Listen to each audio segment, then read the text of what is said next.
चिड़िया अपने छोटे से घोंसले में बैठी थी। उसके पास उसके दो नन्हे बच्चे थे जिनका नाम कुकू और सुनहरी था।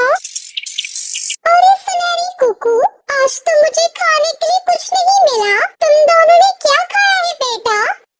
माँ, हमें भूख लगी है, लेकिन हमें कुछ खाने के लिए नहीं मिला। माँ, हम क्या करेंगे? हमें बहुत भूख लगी है।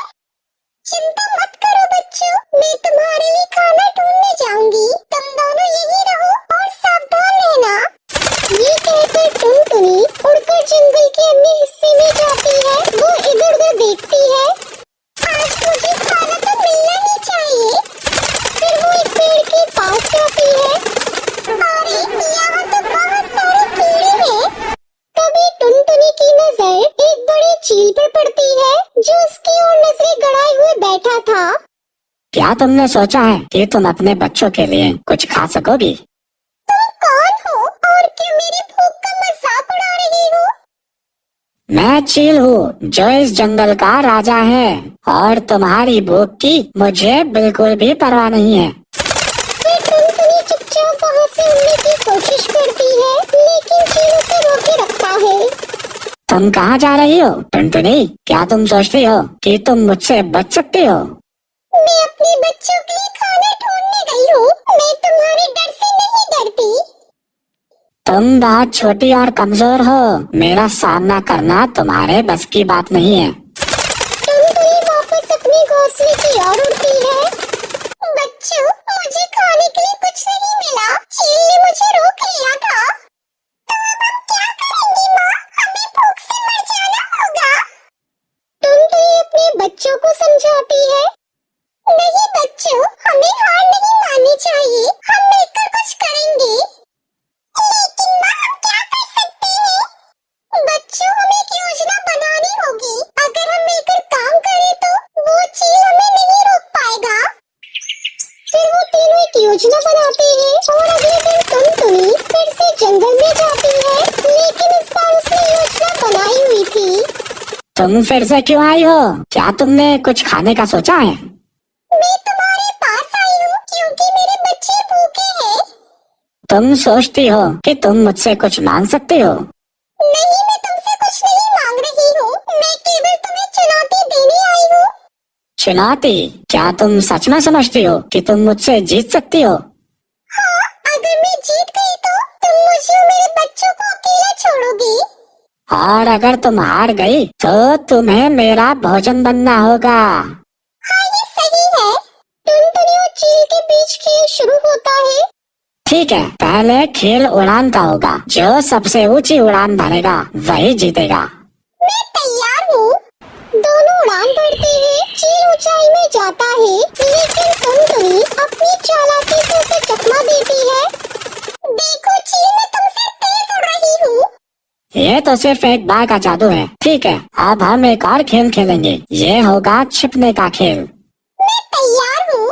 टुनटुनी अपने बच्चों को एक जगह छुपने के लिए कहती है। फिर चील टुनटुनी उसके बच्चों को नहीं ढूंढ पाता। देखो चील, मैं जीत गई। ये तो सिर्फ भाग्य था। नहीं, ये मेरी चतुराई थी। अब तुम हमें अकेला छोड़ दो। ठीक है, मैं हार मानता हूँ। तुम और तुम्हारे बच्चे अब सुरक्षित रहोगे। टुनटुनी और बच्चे खुशी खुशी घर लौटते हैं। माँ, तुमने चील को हरा दिया। तुम सबसे बहादुर हो। नहीं बच्चों, हम सबने मिलकर ये किया है। टुनटुनी अपने बच्चों को प्यार से गले लगाती है। अब हम एक साथ मिलकर हमेशा खुश रहेंगे और कभी भूखे नहीं रहेंगे। और बेटा, हम हमेशा एक दूसरे का साथ देंगे। जंगल अब खुशहाल था। टुनटुनी अपने बच्चों के साथ नए दोस्त बनाने में जुट जाती है। दोस्तों, चलो हम सब मिलकर खेलेंगे और एक दूसरे की मदद करेंगे। सभी जानवर और पक्षी टुनटुनी उसके बच्चों के साथ मिलकर खेलते हैं। वही चील अब अकेला था, लेकिन उसकी सोच बदल गई थी। शायद मुझे भी बदलना चाहिए। चील धीरे धीरे अपने पुराने व्यवहार को छोड़ने का फैसला करता है। एक दिन चील टुनटुनी के पास आता है। टुनटुनी, मैं तुम्हें परेशान करने के लिए खेद व्यक्त करता हूँ। क्या तुम मुझे माफ करोगी? हाँ, अगर तुम सच में बदलना चाहती हो तो मैं तुम्हें माफ करती हूँ। अब हम सब दोस्त बन सकते हैं। शुरुआत करते हैं। अब हम सब मिलकर इस जंगल को और भी खूबसूरत बनाएंगे। हाँ, मैं अब तुम सबका दोस्त हूँ। तीनों मिलकर जंगल में खुशियाँ बांटते हैं। जंगल में हर दिशा में खुशियाँ बिखर जाती हैं। टुनटुनी और उसके बच्चे कभी भूखे नहीं रहते और चील भी उसका नया दोस्त बन गया था। जब हम सब मिलकर काम करते हैं तो कोई भी भूखा नहीं रहता। हाँ माँ, हम सब दोस्त हैं।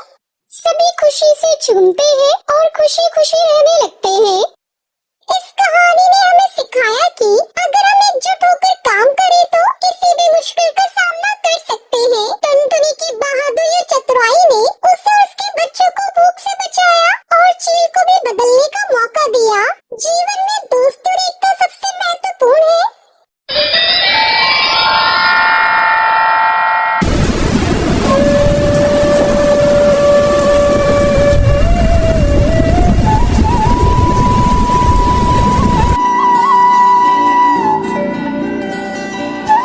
बेटा कालू, अब तू बड़ा हो गया है तो मैं चाहती हूँ कि तू शादी कर ले और तेरी शादी करने के बाद घर में बहू आएगी। घर में बच्चे होंगे तो घर में और भी मन लगेगा। मेरा बहुत मन करता है कि मैं तेरे बेटे को अपनी गोद में खिलाऊं।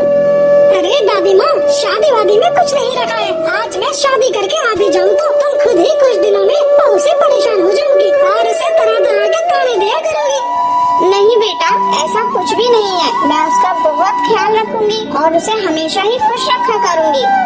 तब तक आप लोग हमारे वीडियो को लाइक और अगर आपने हमारे चैनल को सब्सक्राइब नहीं किया है तो जल्दी से सब्सक्राइब कर लें और कमेंट सेक्शन में जरूर बताएं कि आपको हमारी ये कहानी कैसी लगी। ठीक है दादी माँ, जब तुम कहती हो तो मैं शादी कर लेता हूँ।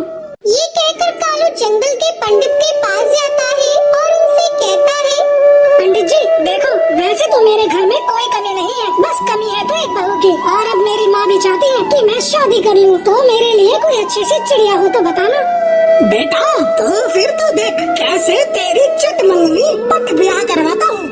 फिर कालू और टुनटुनी की शादी हो जाती है। कुछ दिनों बाद, टुनटुनी बहू, अब तू अपना ध्यान रखा कर। अब काम वाम पर ज्यादा ध्यान मत दिया कर।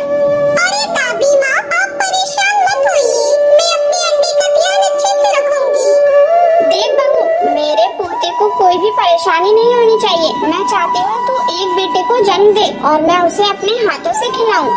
कुछ दिनों बाद कालू के घर में 3 बेटियां पैदा हो जाती हैं, जिसे देखकर दादी माँ का माथा चढ़ जाता है और वो टुनटुनी के बारे में मन ही मन सोचती है, ये कलमुनी जब से घर में आई है कुछ भी अच्छा नहीं हो रहा है। अब इसने बेटे की जगह 3-3 बेटियों को जन्म दे दिया है। अब इनकी परवरिश कैसे होगी?